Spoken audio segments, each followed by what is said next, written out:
우리 주변을 살펴보면 여러 가지 유형의 사람들이 있는데 어떤 사람은 재능이 별로 없는 사람이 있어요. 정말 매주 같은 재능이 있는 사람. 아무것도 할 줄 모르는 사람이 있어요. 그런 사람은 좀 답답해요. 그러죠? 별로 할 재능이 없으니까. 근데 별로 믿지는 않습니다. 답답한 것뿐이지. 정말 미운 사람은 어떤 사람이냐? 너무너무 재능이 많아요. 그리고 수단이 좋아요.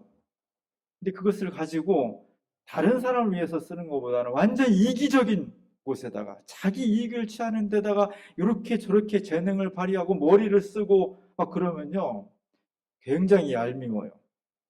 그리고 민폐를 끼칩니다. 새로운 정부가 들어서서 여러 사람의 장관들과 또 국무총리, 나를 대표하는 사람들을 쭉 추천하는 거 보니까 정말 대부분 많은 사람이 뛰어난 능력과 스펙을 가졌음에도 불구하고 그것을 굉장히 자기 이익을 위해 썼구나라는 거 보면서 좀 화가 치미기도 해요. 성경에 나오는 수많은 인물들 중에서 야, 저 사람은 정말 비호감이야. 저런 사람은 정말 보기 싫어. 얄미워. 그렇게 뽑으라면 꼭 빠지지 않는 사람이 야곱입니다. 너무 재능이 많고요. 머리도 좋고요. 근데 그것을 자기를 위해서, 자기 이익을 취하는 데 쓰다 보니까 얄미운 사람이 되는 거예요. 오늘 말씀은 그 이야기입니다. 오늘 야곱이 아버지와 형까지 속여가면서 자신의 머리 좋은 잔머리를, 재능을 자기 이익을 위해 쓴 거예요. 근데 이것은 반드시 오래가지 않습니다. 그래서 결국은 자기가 살던 부엘사바에서 멀리 있는 하란까지 도망갈 수밖에 없는 삶입니다. 지도에 보면 맨 밑에가 부엘사바거든요. 맨 북쪽 끝에가 하란이에요. 우리로 치면은 목포에서 만주 정도까지 걸어가는 겁니다. 차 타고 가기 힘든데요. 경찰서도 없는데요. 그 옛날에 혼자 저 길을 걸어간다는 것은 너무너무 힘든 거고요. 위험하고 고독하고 쓰라린 겁니다. 마치 우리의 인생 길과 같은 거죠. 저기서 하루를 노숙을 하게 되는 겁니다. 돌을 베고 잠을 잤다. 그가 지금 처한 상황, 그가 처한 고독, 두려움, 공포, 불안, 아픔 이런 것들을 딱 한마디로 정리해 주는 게 돌을 베고 잤다는 거예요. 어제 잘 주무셨죠? 저도 오늘 새벽에 기도하면서 첫 번째 나온 기도가 야곱을 생각하니까 제가 하나님 어제 따뜻한 방에서 비바람 피하고 부드러운 이불 덮고 특히 베개를 좋은 거 베고 잘 잤습니다. 너무너무 감사한 거예요. 그 밤중에 어떤 분들은 너무너무 몸이 아파서 고통스러운 밤을 우리보다 훨씬 10배, 100배로 긴 시간의 고통을 느꼈을 수 있고요. 어떤 사람은 마음의 상처와 정신적인 고통으로 고민하면서 밤을 지새는 사람도 있을 겁니다. 그러나 우리에게 하나님께서 평안한 밤과 거처할 수 있는 곳을 주셔서 너무나 고맙습니다. 첫 번째 기도가 되더라고요. 오늘 제가 주보에 돌베개를 펴고 잠을 자는 이 야곱의 그림을 실었습니다. 200년 전쯤에 그린 그림인데 하늘에서 황금빛이 흘러나오고 있고요. 땅에서 파란 기운이 이렇게 올려가서 만나고 있습니다. 그 밑에 아주 건강한 야곱, 헬스클럽 다닌 것 같은 아주 건강한 청년 야곱이 누워서 자고 있습니다. 팔을 벌리고. 특이한 것은 자면서도 지팡이를 잡고 있습니다. 저 당시에 유일한 자기 보호기구, 유일하게 어디를 가든지 빠지지 말아야 할 것 중에 하나는 지팡이에요. 그게 뭐 허리가 아파 지팡이 있는 게 아니라 늑대도 나오고 뱀도 나오고 강도를 만났을 때 지팡이라도 있어야 뭔가 자기를 보호해야 되기 때문에 꼭 지팡이를 갖고 다닙니다. 야곱은 그 지팡이를 자면서도 안 놓고 있어요. 얼마나 이 사람이 고통스럽고 연약하고 힘든 과정이 있지만 삶에 대한 의지, 이거 반드시 살아나야 됐던 집념 같은 것들이 이것에 표현이 되고 있는 겁니다. 그리고 그 잠자고 있는 야곱의 머리 위로 아름다운 꿈들이 펼쳐지고 있습니다. 사다리가 쭉 올라갔습니다. 우리가 생각한 사다리보다는 여기는 계단을 만들어 놔서 계단을 통해서 더 많은 천사들이 왔다 갔다 할 수 그렇게 자연스럽게 만들어 놨습니다. 거기에 수많은 천사들이 왔다 갔다 해요. 어떤 사람은 소쿠리에다가 빵을 지금 이고 가는 사람도 있고요. 어떤 사람은 물동이를 어깨에다 지고 가는 사람도 있고, 어떤 사람은 책을 끼고 책을 펼치면서 뭔가 진지하게 이야기를 나누는 사람도 있습니다. 그리고 양옆에는 별들이 굉장히 낭만적으로 반짝이고 있습니다. 그 계단에 여러 종류의 사람들이 오르락 내리락 하고 있습니다. 주로 천사들이 왔다 갔다 하는데 날개 달린 천사도 있고요. 날개 없는 천사도 있습니다. 그리고 어떤 천사는 노래를 하고요. 기쁨의 노래를 하고, 또 어떤 사람들은 너무 오랜만에 만나서 계단 가운데 서로를 끌어안고 막 너무 기뻐하는 그런 모습도 있습니다. 그리고 어린아이 천사가 또 사람을 데리고 하죠. 아마도 세상을 이별한, 세상을 떠난 사람 같아요. 믿는 사람들에게는 죽음이란 뭐냐? 어두운 저 지하 갱 속으로 막 끌려 들어가는 것이 아니라 정말 황금빛, 휘황찬란한, 아름다운, 고통과 죽음이 없는 그런 곳에 천사와 함께 하나님께 올라가는 것이다 하는 것을 표현을 하고 있습니다. 보기만 해도 황홀한 꿈이죠. 너무 아름다운 꿈입니다. 그 꿈과 함께 그곳에서 하나님의 음성을 들었다. 이것이 오늘 야곱의 이야기입니다. 중요한 것은 야곱이 이렇게 아름답고 희망차고 정말 중요한 꿈을 어디서 꿨냐? 어떤 상황에서? 가장 어려울 때, 가장 고통스러울 때, 가장 고독할 때, 가장 불안할 때, 남들 다 있는 베개조차도 못 해가지고 돌뱅이 하나 되고서 잘 수밖에 없는, 노숙해야 될 수밖에 없는 바로 그곳에서 하나님을 만났다는 거예요. 우리가 언제 하나님을 만날 수 있느냐? 나 혼자 있다고 느낄 때, 이 험한 세상에서 아무것도 의지할 곳이 없어서 지팡이 하나 짚은 것 같은 느낌일 때, 맨바닥에서, 맨 땅에서 정말 아무런 의지할 곳 없이 고난 속에 있을 때, 그때 하나님이 우리를 만나러 오시는 것이고 우리가 그 하나님을 뵐 수 있는 절호의 기회가 됩니다. 이것이 야곱의 인생 전체를 바꿔놓은 거예요. 그 꿈을 깨고 일어나서 야곱이 이렇게 말합니다. 여기가 하나님의 집이로구나, 베델이로구나, 이렇게 고백합니다. 하나님의 집이다. 하나님을 만난 곳이다. 이 만남이 중요한 겁니다. 왜 중요하냐? 야곱의 인생이 변했기 때문입니다. 그 전에는 누구보다라도 비호감 인물이에요. 누구를 만나도 별로 인정을 받지 못하는 얄미운 대상이었습니다. 그리고 그 결과로 자신의 인생이 파멸될 수밖에 없는 그런 절체절명의 위기였습니다. 그런데 이 사건을 통해서 야곱의 삶이 대전환을 이루게 되었습니다. 비호감의 야곱에서 복의 근원인 야곱으로 변화되었다. 이게 복음이에요. 이 복음의 능력이, 복음의 비밀이 오늘 우리의 삶 속에서 이루어지기를 원하고 있는 것입니다. 어떻게 야곱은 인생 역전을 이루어냈을까? 다 인생 역전하고 싶지 않아요? 이대로가 좋은 분도 있지만 나 정말 새로운 인생을 살고 싶어. 오늘 얘기를 잘 들어야 돼요. 우리보다 훨씬 비호감인 야곱도 완전히 변화되어 새로운 인생을 살았는데 우린 그래도 야곱만큼은 아니잖아요. 얼마든지 우리는 더 아름다운 인생을, 더 행복한 인생을 살 수가 있는 겁니다. 오늘 야곱에게 하나님께서 만나주셨어요. 하늘에서부터 사다리가 내려왔다는 것은 그것이 사다리든 계단이든 뭐든 그게 중요한 게 아니라 우리 인생 가운데 하나님과 내가 소통할 수 있는 뭐가 있었다는 거예요. 그게 중요한 거예요. 우리 인생이 나는 나로서 완결되었어. 이렇게 믿고 사는 사람은 자신 안에 갇히는 사람이에요. 역전이 어려워요. 야곱이 역전된 인생을 살았다는 것은 그가 뛰어난 능력을 가지고 있어서가 아니라 내 인생을 초월해 계신 분, 나를 창조하신 분, 내 인생을 만들어 가시는 그분과 소통하는 사다리를 가지고 있었다는 겁니다. 이게 중요한 거예요. 그 하나님께서 오늘 야곱을 만나셔서 놀라운 약속을 해주셔요. 28장 13절 14절에 보면 내가 누워있는 땅을 내가 너와 네 자손에게 주리니 땅의 모든 족속이 너와 네 자손으로 말미암아 복을 받으리라. 땅과 자손에 대한 축복을 내려주셨습니다. 오늘날도 땅은 되게 중요하죠. 근데 오늘날은 주로 땅을 부동산 투기의 의미로 사용을 해요. 옛날에는요, 땅은 부동산 투기가 아니라 생존의 근거였어요. 우리가 살아가야 될 모든 요소가 다 땅에서 나오는 겁니다. 지금은 굳이 농사를 짓지 않아도 상업해도 되고요. 디지털도 먹고 살 수 있어요. 그러나 3,000년, 4,000년 전에는 땅을 갖고 있지 못하면 굶어 죽는 겁니다. 그 땅을 주시겠다는 거예요.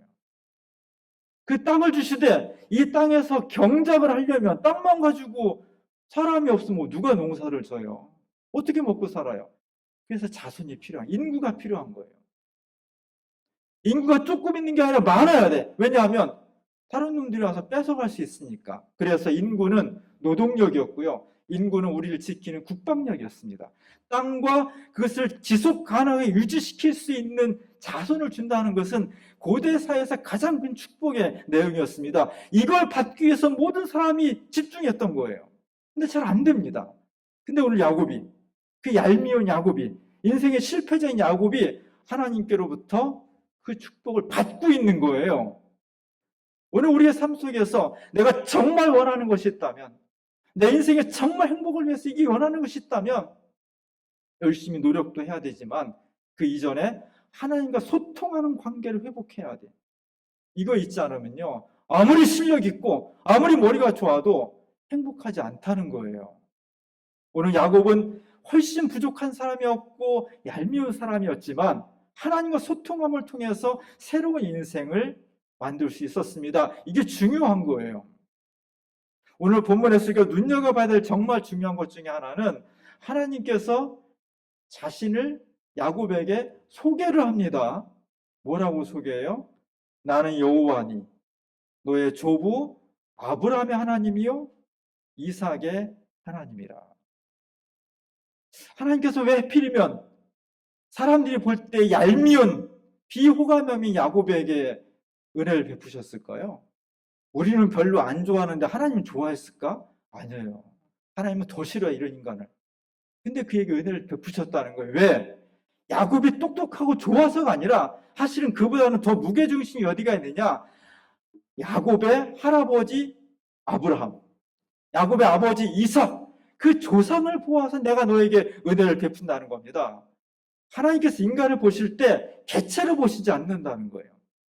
이미 우리는 500년 전부터 서양 중세가 막을 내리면서 근대 사회는 다 개인주의예요. 개체로 봐요. 다 연좌제 폐지됐고요. 다 인간은 개인, 독립된 인간으로 봅니다. 그게 틀리진 않아요. 그러나 인간은 그러면 다 개별적으로 똑똑똑 떨어져 사냐? 그렇지 않습니다. 다 공동체로 사는 거고요. 다 연결되어 사는 거예요. 인간과 인간이, 인간과 사회가, 인간과 자연이 아주 깊은 체인으로 서로 연결되어 있는 겁니다. 바로 하나님께서 야곱에게 자신을 소개하실 때 나는 아브라함의 하나님이요 이삭의 하나님이다. 너의 조상의 하나님이다. 이렇게 소개를 하셨다는 것이 대단히 중요합니다. 교회는 뭐냐? 우리가 주민교회 이렇게 이름을 붙이지만 또 달리 어떻게 불러요? 주민 공동체 이렇게 부릅니다.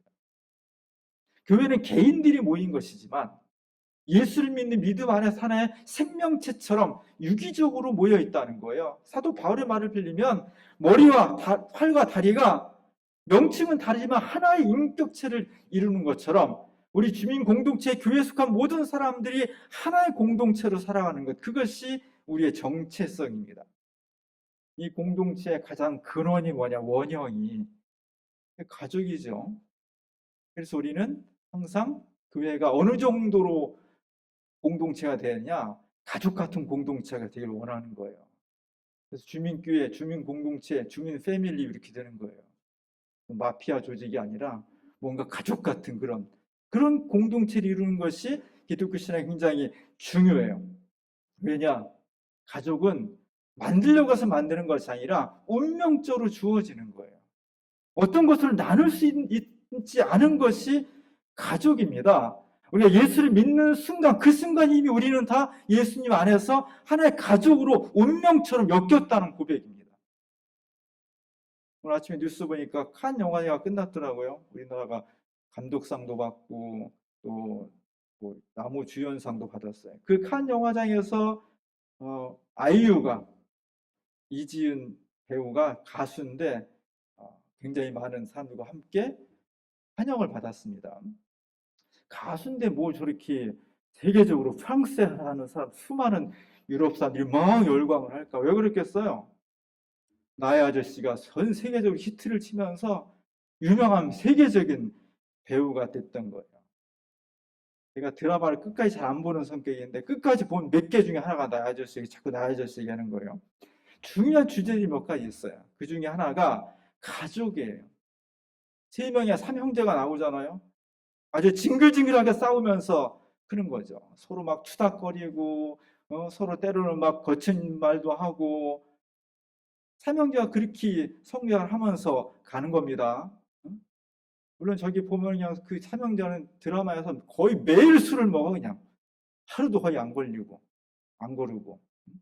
그럼에도 불구하고 형제가 막 어려움에 처했다든지, 형제가 막 좋은 일이 생겼다든지, 그럼 막 같이 기뻐하고 뛸 듯이 너무 아프면 너무 서로 같이 아파해주고 그런 것이 형제예요. 그래서 이 주인공 아이유를 괴롭히는 청년하고 이 주인공 남자가 둘째가 격렬하게 싸우고 왔잖아요. 막 얼굴이 터지고 막 코피가 나고 이렇게 보니까 그걸 보고서 이 두 형제와 동네 사람들이 막 흥분해가지고 막 어찌할 줄을 모르는 그런 장면들이 나옵니다. 가족은요, 무조건 한 편인 거예요. 물론 합리적이지 않습니다. 내 가족이기 때문에 잘잘못을 가리지 않고 무조건 편든다? 합리적이지 않아요. 그러나 합리적이지 않은데 뭔가 진한 감동이 와요. 왜? 오늘날은 가족 간에도 서로 그런 친한 형제가 많이 사그러졌기 때문입니다. 가족은 뭐냐? 공동체는 뭐냐? 운명적으로 서로 하나가 되는 거예요. 야곱이 왜 은총을 받았냐? 그가 잘해서가 아니라 아브라함과 이삭의 자식이기 때문에 잘 된 거예요. 하나님께서 왜 수많은 사람 중에 야곱을 축복해 줬냐? 아브라함과 이삭의 신앙의 유산을 받았기 때문입니다. 세월이 지나가도 가족 사랑은 변하지 않았으면 좋겠어요. 세월이 지나가도 가족 간의 끈끈한 정과 서로 돕고 사랑하는 것들은 흐려지지 않으면 좋겠습니다. 우리가 믿는 하나님, 마지막으로 우리가 믿는 하나님은 우리 자식이 하나님인가 하는 물음을 던져야 돼. 가족은요, 늘 기도할 때마다 건강하길 기원합니다. 우리 식구들 다 건강했으면 좋겠습니다. 기도하는 것들이 이루어졌으면 좋겠습니다. 그런 기도를 하죠. 부모들 기도 제목 써놓으면요, 자식에 대한 기도가 제일 많아요. 당연하죠. 그 자식이 잘 되게 하기 위해서 열심히 노동하고 돈을 벌고 교육시키고 옷 입히고 맛있는 거 해먹고 할 수 있는 모든 것을 다 하는 겁니다. 그리고 내가 죽더라도 우리 자식들이 잘 되길 원하기 때문에 또 유산도 남겨주려고 굉장히 노력을 많이 해요. 잘하는 거예요. 근데 그거면 다 되는 건가요? 내가 정말 사랑하는 자식이 내가 죽은 다음에도 그가 평생을 살아가면서 행복하게 기쁨으로 정말 감사하면서 자신의 삶을 살아가는 데 있어서 잘 먹이고 잘 입히고 어느 정도 유산 남겨주면 그럼 되는 건가요? 그런 행복이 보장이 되든가요? 신앙이란 뭐냐? 신앙이 내가 예수 믿는다는 것은 예수 믿지 않는 사람과 다른 각도에서 인생과 역사를 보는 거예요. 세상 사람들은 잘 먹이고 좋은 집 살게 해주고 교육 잘 시켜주고 유산 잘 남겨주면 부모로서 자식의 행복을 어느 정도 보장해 주었다고 만족하는 겁니다. 예수 믿는 사람 거기에 만족하지 않는 거예요. 그렇게 물고기 몇 마리 주는 것으로 내 자식의 인생이 보장되는 것이 아니라 물고기를 잡을 수 있는 인생의 행복의 열쇠를 주는 것이 진정한 부모의 역할이고 사명이라고 고백하는 게 그리스도인이에요. 이 신앙 고백을 철저히 하면 좋겠습니다. 그래서 우리는 물질적인 유산도 남겨줘야 되지만 신앙의 유산을 남겨주려고 노력을 해야 돼.